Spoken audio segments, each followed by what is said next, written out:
Fala galera, sejam bem-vindos a mais um react aqui do canal. Eu ia falar pós-jogo, bora lá reagir aqui sobre o programa da Sport TV. Palmeiras que foi garfado ontem pela arbitragem, essa é a palavra. E a arbitragem, ninguém quer falar mais nada, acabou o esquema Palmeiras. Pelo menos isso, né? Serviu pra acabar com essa teoria ridícula que criaram depois do jogo contra o São Paulo. Na verdade o incômodo é o Palmeiras com a liderança. Agora o Palmeiras foi extremamente prejudicado ontem, teve seus erros sim, mas aí estão achando engraçado. Um monte de gente tirando sarro. Os que falavam que tinha que ter investigação no futebol, que foi vergonhoso, que aconteceu e tal, agora quietinhos. Nem pênalti do Jorginho no Gustavo Gomes foi. Inacreditável, né? Deixa seu like, ajuda muito, se inscreva no canal e desejo pra você uma ótima semana e bora lá. Você sabia que ia ser impossível fazer o programa de hoje sem te acionar, né, PC? Você sabia? Só, PC. Maestro. Paulinho, Some. você sabia, PC? Você sabia? Sabia, Rizek. Tudo bem? Tudo bem, graças a Deus. Você? Tudo bem? Bem-vindo, tudo ótimo. Obrigado pelo espaço. Bom, começar com o lance no comecinho do jogo que gerou a maior discussão da partida, né? É isso. E Deixa eu antes... só perguntar uma coisa do Paulinho antes de começar a fazer a análise. O que pode interferir na cabeça? Você já teve, de repente, até no olho do Ciclone também, em alguma partida onde toda semana ela converge exatamente para jogar uma pressão, jogar uma responsabilidade em cima do árbitro, que deve ter acontecido naturalmente com o Wilton essa semana. Você acha que não... A cabeça dele Você acha isso? Deve ter ficado um inferno, né? Principalmente porque tinha 1 minuto de jogo, né? Então tomar uma decisão com 1 minuto de jogo, eu também acho que foi pênalti, hein? Sem querer eximir. Só para saber como é a cabeça de quem tem que decidir um lance como esse, assim. Ótimo, mas boa noite para você, para Ana, Rizek, para todo mundo que está em casa acompanhando o fechamento. Eu acho que a arbitragem está muito pressionada, porque nós tivemos nas últimas semanas 2 erros importantes, né? O do Ramon Abate, no São Paulo e Palmeiras, hoje do Wilton, e são, teoricamente, os 2 melhores árbitros do Brasil. Que o Wilton já atuou em 2 Copas do Mundo, em 2018 como VAR, em 2022 apitou 5 jogos. O Abate afinou... Foi péssimo em todos. Os 2 estiveram no Mundial de Clubes com boas atuações e são os 2 cotados para apitar a Copa no ano que vem, para representar o Brasil. França e Inglaterra foi um Esses desastre. Erros, são erros de desconhecimento de regra, como foi o Abate no jogo de São Paulo, que estava em cima da jogada e interpretou como um lance acidental e fomos unânimes aqui, que entendemos que houve uma imprudência do Alan, porque sem querer também é falta. E no jogo de hoje, como bem disse o Maestro, com 2 minutos de jogo, esse lance passa pelo campo. Depois eu vou até mostrar um ângulo do Wilton, e acho que vai ser importante a gente analisar o áudio do VAR, para saber o que ele falou, e passou pela cabine do VAR. Eles vão liberar o áudio do VAR? Estão liberando, porque, enfim, FIFA autorizou, mas daquele caso pedido. eles vão divulgar? Sim, porque ficou... acho que provavelmente deve ter o pedido do Palmeiras, né? E ficou convencionado que mesmo os lances sem mudança de decisão, a CBF vai liberar. Não sei se vai ter o pedido do Palmeiras. Digo que eu não sei, porque assim, eu entrei em contato com o Palmeiras ao final do jogo, para saber, assim, o Palmeiras vai fazer alguma queixa. Palmeiras, pelo menos no final da partida, tinha a posição de não fazer aquelas queixas formais que os clubes fazem à CBF. Disse que, inclusive, o Abel só falou de arbitragem quando foi perguntado pelo repórter, que ele, Abel, não tomou a iniciativa de falar, e que essa seria a posição do clube também. E que o Palmeiras entende que a pressão da semana levou ao que ele, clube, entende ter sido um erro claro, mas que ele, Palmeiras, não estava se preparando para nos bastidores fazer grandes movimentações. Pode ser que mude, claro. Foi a informação que eu obtive assim que acabou a partida. Até porque a semana foi realmente de muita pressão. E aí, Maestro, eu acho que é exatamente isso. E a gente tá de um lado só, né? E aí deu o que deu. Ana também, sobre 2 árbitros experientes. Os melhores. E toda semana a gente fala que o árbitro precisa treinar, precisa treinar. E eles passaram por treinamento essa semana toda na Granja do Comari. Trabalharam vários pontos lá, o entrosamento de trabalho do campo e do VAR. Inclusive, nessa semana a gente vai até bater um papo sobre aquilo que eles passaram no decorrer dessa semana lá. Trabalharam a questão dos 8 segundos depois da infração marcada do jantar. Treinaram e fizeram o que fizeram, hein? Inacreditável. Juiz do VAR ontem também, hein? Bem que me falaram aí, as coisas que me falaram antes do jogo, meu Deus. Andrei no jogo Fluminense e Juventude no meio de semana, trabalharam a questão de simulação e trabalharam bastante esse trabalho de equipe, orientaram entre campo e VAR. Eu vejo a arbitragem pressionada e com medo de tomar grandes decisões. Porque não é desconhecimento de regra, são lances que Grande decisão? Assim, dá um depoimento de consumidor do futebol brasileiro, assim, não é nem jornalista falando aqui, é alguém que adora ver futebol e ver futebol no mundo inteiro. Sabe o que me deixa louco, assim, com a arbitragem no Brasil? Porque eu entendo que esse lance, sinceramente, eu acho que ele poderia não ser marcado no futebol inglês, por exemplo, que tem uma linha de conduta em que, para o VAR interferir, na minha opinião, pelo menos, tem que ter uma unanimidade muito forte, assim, ser um lance muito inquestionável, embora pareça que foi pênalti para todo mundo. Pênalti do Arrascaeta, que foi marcado no primeiro turno. O Murilo encostou a mão dele, colocou o braço ali, ele pum, caiu. Pênalti. Quer comparar a intensidade com esse lance aqui? Mas aí o Mengão, né? Foda. Mas o que me deixa louco é que no Brasil você tem um jogo em que o VAR segue a linha da intervenção máxima. Por exemplo, Inter e Corinthians, Fluminense e Mirassol, Grêmio e Bragantino. O VAR fica garimpando coisas ali, procurando nos mínimos detalhes, voltando procurando. E ontem não teve isso. É nenhuma interferência, como hoje, como foi no São Paulo e Palmeiras. Então o que me deixa louco é você não ter uma coerência. Falta de critério. Se esse for o padrão do futebol brasileiro, isso aí não é pênalti, beleza. Só que num jogo isso é muito pênalti, no outro isso não sequer é revisado. Eu acho que é isso que deixa as pessoas que assistem futebol no Brasil loucas.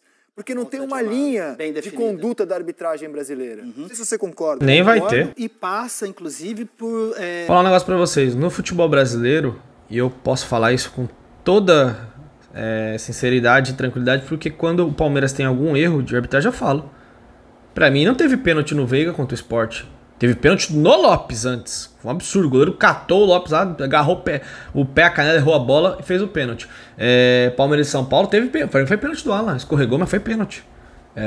Só que é o seguinte: eles ignoraram o que aconteceu antes. Antes tiveram coisas a favor, contra o São Paulo. Que foi a expulsão do Bobadilha que não aconteceu. Aí você muda o jogo, mas foi pênalti. Eles não querem a melhora de nada.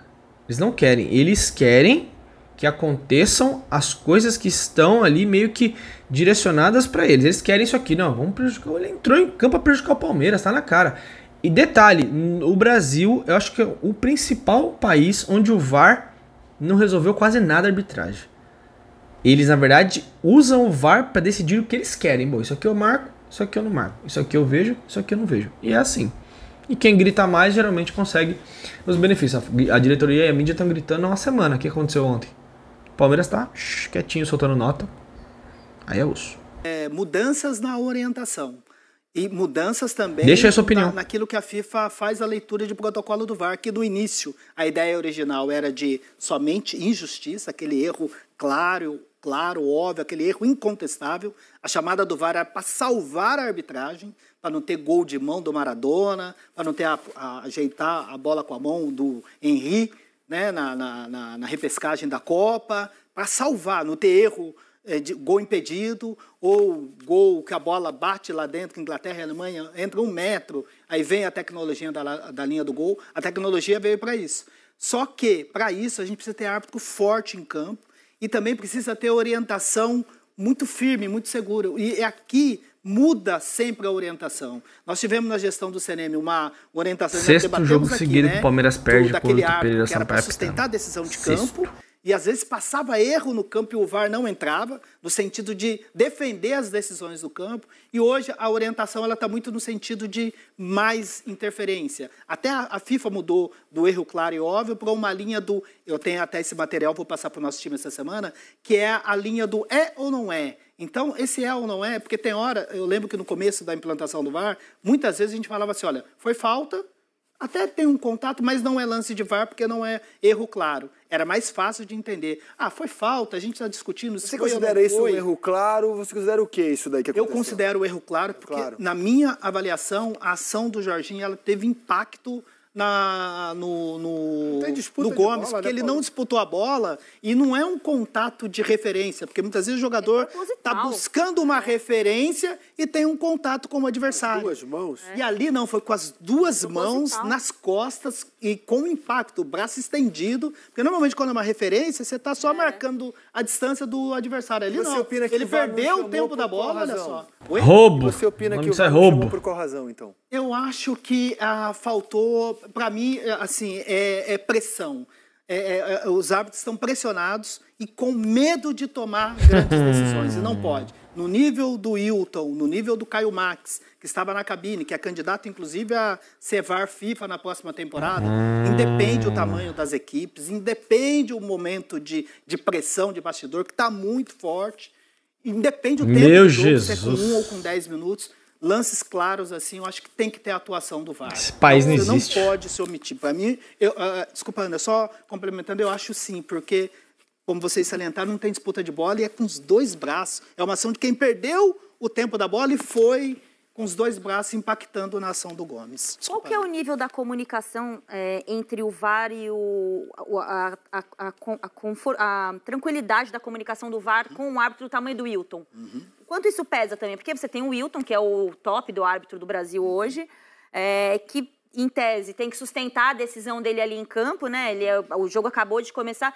Eu tenho muita dúvida também no medo dessa comunicação, porque eu já vi em áudios cabine do VAR que se impõe diante do árbitro, quando é um árbitro um pouco mais frágil, e quando é um árbitro mais forte, né, com mais poder, o VAR recua um pouco. Então, eu também acho que esse problema de comunicação acontece entre as equipes. Acontece, e uma informação importante, que foi uma mudança nessa escala, nessa semana, para ter um reforço na cabine do VAR, para que você tenha um equilíbrio da atuação, do tamanho do árbitro, né, que está no campo de jogo, para a equipe do VAR, a CBF, Rizek e Amigos, está usando, a partir dessa rodada, árbitros FIFA na cabine do VAR. E hoje, nesse jogo, o AVAR número 2, o assistente do VAR, era o Rafael Klein, que era um dos cotados, inclusive, para apitar o jogo. Um árbitro de experiência da FIFA. Grande merda. Com mais experiência de Copa do Mundo, mas o Klein com experiência de grandes jogos, que poderia ter chamado. Exatamente para dar um reforço na cabine do VAR, porque às vezes tem essa intimidação. É o Klaus, é o Wilton, é o Abate falando que foi acidental, aí a cabine do VAR se é pequena. E para tentar diminuir esse impacto, essa diferença, eles passaram nessa rodada a utilizar árbitros FIFA, do quadro Master também, como a VAR, na cabine do VAR, para ter um peso na cabine, mas nesse jogo não funcionou, porque o Clay, com a experiência que ele tinha, concluímos um consenso aqui dos dois, da Ana, do Maestro, do Dena, do Felipe, do PC. Erro claro que o VAR equivocadamente não chamou o Wilton. E aguardamos a divulgação do áudio para entender o motivo disso. E só... Desculpa, só em relação a importante a divulgação do áudio, que eu tive só uma dúvida no lance do Gustavo Gomes, se o Wilton conseguiu ver o lance. Porque tem uma imagem por trás do gol que ele está procurando, tem um jogador do Flamengo que está passando, acho que é o Pulgar. Eu vejo ele assim com o pescoço, assim, buscando esse contato, porque ele estava um pouquinho mais aberto na diagonal.